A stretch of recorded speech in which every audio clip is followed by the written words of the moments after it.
இப்ப உடனே பல முன்னெடுப்புகளை செஞ்சிருக்காங்க அரசாங்கம். அமைச்சர் ராம் மோகன் நாயுடு கடுமையான விமர்சனத்தை வச்சிருக்காரு இண்டிகோ மேல. கடுமையான நடவடிக்கை எடுக்கப்படும் சொல்லப்பட்டிருக்கு. என்னென்ன மாதிரி நடவடிக்கைகள்லாம் வந்திருக்கு அப்படின்னு பாத்தீங்கன்னா, ஷோகாஸ் நோட்டீஸ் இஷ்யூ பண்ணிருக்காங்க. சிஇஓ உடனே ரிசைன் பண்ணணும், ஆனா அதற்கு முன்னாடி அவர் வந்து இங்க என்கொயரியில உட்காரணும் அப்படின்னு சொல்லியிருக்காங்க. அந்த பீட்டர் எல்பர்ட்ஸ, இவர் வெளிநாட்டவர், அவரை வந்து கூப்பிட்டுருக்காங்க. இதை தவிர பைலட் அசோசியேஷன் வந்து அவங்க வந்து ஒரு நோட்டீஸ் கொடுத்திருக்காங்க மேனேஜ்மெண்ட்டுக்கு, நீங்க பண்ணது வந்து மிகப்பெரிய அராஜகம் அப்படின்னு சொல்லிட்டு. பயணிகள் எல்லாமும் காம்படிஷன் கமிஷனுக்கு வந்து லெட்டர் எழுதியிருக்காங்க. ஸோ இந்த மாதிரி பலவிதமான செய்திகள் வந்திருக்கு. இண்டிகோ ஏர்லைன்ஸ் வந்து டர்கிஷ் ஏர்லைன்ஸோட கோட் ஷேரிங்னு ஒன்று இருக்கு. அதாவது அவங்க ரெண்டு பேருக்குள்ள ஒரு அண்டர்ஸ்டாண்டிங்.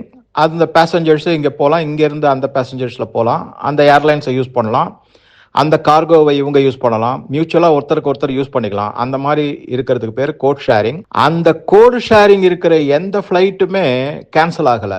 அப்போனா டர்கிஷ் ஏர்லைன்ஸோட இருக்கும்போது நீங்கள் ஏதோ உள்குத்து பண்ணியிருக்கீங்க அப்படிங்கிறதும் ஒரு புது நியூஸ் தெரிய வந்திருக்கு. இண்டிகோ என்ன ஆகும் அப்படின்னு பார்த்தீங்கன்னா, அவர்களுடைய விமான சர்வீஸ்கள் குறைக்கப்படலாம், அல்லது இதே விமான சர்வீஸ் இருக்கணும்னா அவர்கள் மிக அதிக அளவுல பைலட்டுகளை ரெக்ரூட் பண்ணியே ஆகணும். சரி, இந்த பைலட்டுகளை ரெக்ரூட் பண்ணனா மற்ற விமான கம்பெனில உங்களுக்கு அதிகமா சம்பளம் தரேன், இங்க வந்துருங்க அப்படின்னு சொல்ல முடியுமான்னா அது ரொம்ப கஷ்டம். ஏன்னா இது வந்து ஏதோ இந்த ஐடி கம்பெனி மாதிரி ஒரு மாசம் நோட்டீஸ், அந்த மாதிரி 30 நாள் நோட்டீஸ், அந்த மாதிரி இல்ல 3 மாசம் நோட்டீஸ் எல்லாம் கிடையாது.